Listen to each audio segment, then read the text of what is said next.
மணப்பெண்ணின் பிரத்யேகமான திருமணம் விவாஹா தி சென்னை சில்க்ஸ்.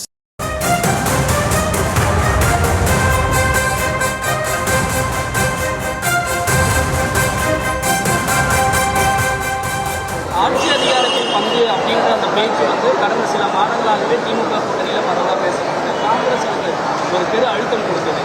திமுக தலைமையில் இந்த தேர்தலுக்கு முன்னாடி இது ஒரு அழுத்தமாக இருக்கக்கூடிய ஒரு சூழலாக மாறி இருக்கு அப்படின்னு.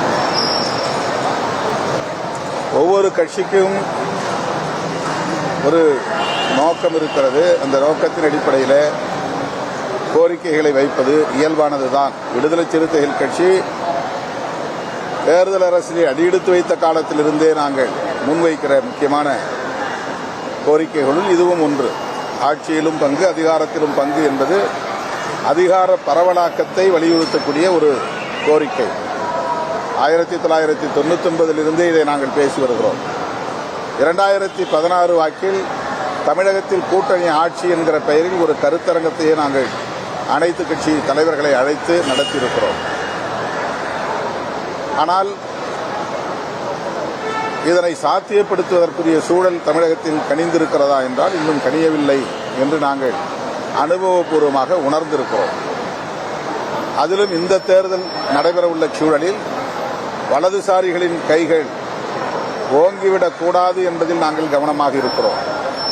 அதாவது இப்படிப்பட்ட கோரிக்கையை எழுப்புவதன் மூலம் கூட்டணியில் சலசலப்பு ஏற்பட்டு பலவீனத்தை அது ஏற்படுத்திவிடக்கூடாது, அதன் மூலம் வலதுசாரிகளுக்கு ஒரு வாய்ப்பை வழங்கிவிடக்கூடாது என்பதில் கவனமாக இருக்கிறோம். ஆகவே நாங்கள் இந்த தருணத்தில் இந்த கோரிக்கைக்கு அழுத்தம் கொடுக்கவில்லை. ஆனால் அந்த கோரிக்கையை நாங்கள் கைவிட்டு விடவில்லை. காங்கிரஸ் இப்படி ஒரு கோரிக்கையை வைக்கிறது என்று சொன்னால் காங்கிரசுக்கு அந்த உரிமை இருக்கிறது. அது கட்சிக்குள்ளே, கூட்டணிக்குள்ளே பேசி தீர்க்கப்படும்.